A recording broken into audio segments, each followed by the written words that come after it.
Java language के अंदर में कई तरीके से इनपुट किया जा सकता है, लेकिन मैं आपको सबसे आसान तरीका, सबसे अच्छा तरीका बताता हूँ। बाद में मैं आपको कोई और तरीका बताऊँगा, ठीक है। तो कई तरीके से हम लोग जावा में इनपुट ले सकते हैं और इसमें कोई इशू नहीं है, बट मैं आपको सबसे सिंपलेस्ट वे में बताता हूँ कि आपको सबसे पहले इंपोर्ट करना पड़ेगा। जैसे कि मैं यहाँ पे कर रहा हूँ इंपोर्ट java.utils.scanner। स्कैनर का स्पेलिंग में एस कैपिटल होगा, सेमीकोलन, ठीक है। तो अगर आपको स्कैन करना है तो आप बनाएंगे सबसे पहले स्कैनर के लिए एक ऑब्जेक्ट, यानी कि किस तरीके से दिखाता हूँ मैं आपको करके। यहाँ पे मैं आपको करके दिखा रहा हूँ, ये आउटपुट मैं हटा दे रहा हूँ। देखिए सबसे पहले आपको ऑब्जेक्ट बनाने पड़ेंगे, एक ही बार बनाना होता है। सबसे पहले लिखेंगे स्कैनर स्पेस, आप ऑब्जेक्ट का नाम जो रख लो, जैसे इनपुट, ठीक है। उसके बाद आपको न्यू लिखना है और स्कैनर जो आपका वेरिएबल है वो, और इसमें लिखना है सिस्टम, जो कि कैपिटल में होगा सिस्टम, और उसके बाद डॉट इन, यानी एंट्री देने के लिए। ये बना आपका ऑब्जेक्ट। अब आपको दोबारा ऑब्जेक्ट बनाने की ज़रूरत नहीं है। जब भी आपको कोई नया इंटीजर लेना होगा तो आप अपना वेरिएबल जो लिखते हैं वो लिखेंगे, जैसे मान लो नम, और अपना उस ऑब्जेक्ट का नाम लिखेंगे जो कि ऊपर बनाया है इनपुट डॉट, और उसका लिखेंगे नेक्स्ट इंटीजर। तो इंटीजर के लिए नेक्स्ट इंटीजर लिखेंगे, बाकी सब के लिए अलग अलग तरीका होता है। मैं आपको उसको अलग अलग तरीके से करके दिखाऊंगा, लेकिन मैं आपको बता रहा हूँ यहाँ पे नेक्स्ट इंटीजर लिखना है, ठीक है। मैं जो भी नम में अब टाइप करूंगा वो स्टोर हो जाएगा, तो मैं उसको आउटपुट देने के लिए लिखूंगा सिस्टम डॉट, मैं एस कैपिटल रखता हूँ, system dot out dot print ln, ठीक है। और मैं यहाँ पे नम को प्रिंट करता हूँ। अगर आप प्रिंट आउट के समय कुछ आगे स्ट्रिंग रखना चाहते हैं, द रिजल्ट इज इस तरीके का, तो आप लिख सकते हैं, और प्लस निशान से कॉनकैटिनेशन होता है। कॉनकैटिनेशन मतलब दो चीज़ों को जोड़ना, ठीक है। तो ये एक वेरिएबल और ये वाला स्ट्रिंग दोनों साथ में जुड़ गया है। मैं लाइव करके दिखाता हूँ, रन करके दिखाता हूँ, और इसका output this result is, the result is के बाद वो नंबर आएगा जो मैं टाइप करूँगा। तो मुझसे यहाँ पे पूछा जा रहा है कि नंबर बताइए, तो मैं 55 लिख रहा हूँ, और देखिए द रिजल्ट इज 55 आ रहा है। इसका क्या मतलब हुआ? इसका मतलब है मैंने जो इनपुट दिया वो लेने के लिए प्रॉम्प्टिंग होना शुरू हो गया। तो ये है इनपुट का तरीका, जो सबसे बेसिक तरीका है, ठीक है। अगर आप इस जगह पे इनपुट की जगह पे अगर आप मान लो कि आप लॉन्ग लेना चाहते हो, तो सिमिलर चीज़ मैं आपको बताता हूँ। जिस तरीके से आपका इस्तेमाल होता है नेक्स्ट INT, उसी तरीके से ये सिमिलर होता है नेक्स्ट लॉन्ग के, और ये कैमल के इसमें काम आता है, पहला स्मॉल फिर दूसरा वर्ड कैपिटल हो जाता है। ये एकदम सिमिलर है। नेक्स्ट फ्लॉट, देखिए इस तरीके से, और इसी तरीके से फंक्शन होता है। अगर आप नेक्स्ट कोई डबल उठाना चाहते हो तो डबल, इस तरीके से एकदम सिमिलर चीज़ है, कोई अंतर नहीं है इसमें, ठीक है। आप जो भी डेटा डालते हैं उसके लिए इस्तेमाल होता है।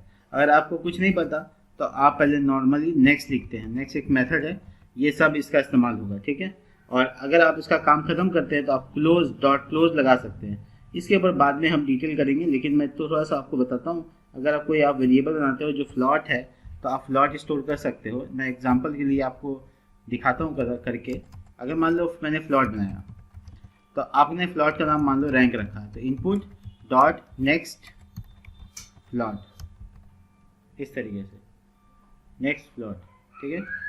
तो ये हो गया, इस तरीके से काम करता है। आपका जो भी फ्लॉट वैल्यू है उसको आप प्रिंट कर सकते हैं आराम से। तो देखिए द फ्लॉट या फिर द रैंक इज, और यहाँ पे फ्लॉट वाला वेरिएबल रैंक मैं आगे देता हूँ। मैं फिर से रन करता हूँ। एक इंटीजर मुझे पहले डालने हैं सॉरी, एक इंटीजर पहले मुझे डालने हैं 43, उसके बाद मुझे डालने हैं कोई फ्लॉटिंग नंबर। तो देखिए ये आराम से आउटपुट दे रहा है। तो मैंने जो दो डेटा डाला उसी का दो डेटा आउटपुट आया है, यानी जब भी मुझे फ्लॉट देना हो तो नेक्स्ट फ्लॉट लिखूंगा। ये बहुत इंपॉर्टेंट चीज़ है इनपुट के लिए, मैंने जो बताया आपको। अब मैं बात करता हूँ आउटपुट की। जब हम लोग जावा में आउटपुट करने की कोशिश करते हैं तो हम वहाँ पे क्या करते हैं? तो देखिए जावा में जब आउटपुट करने की कोशिश करते हैं तो वहाँ पे 3 तरह का फंक्शन इस्तेमाल हो सकता है। चलिए मैं आपको आउटपुट करके दिखाता हूँ। स्कैनर मैंने हटा देना है।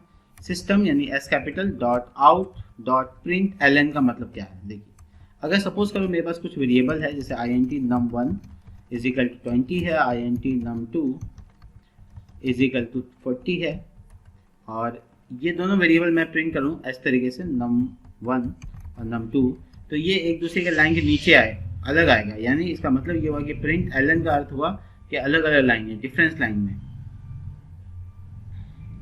देखिए एक दूसरे के नीचे आ रहा है, बट मैं अगर एलन का यूज़ नहीं करूँ, मैं नॉर्मल प्रिंट इस्तेमाल करूँ तो फिर ये एक दूसरे के बगल में आएगा। तो देखें आप कैसे बगल में आएगा, फिर 30 फिर 40, यानी इसमें लाइन चेंज नहीं होगा।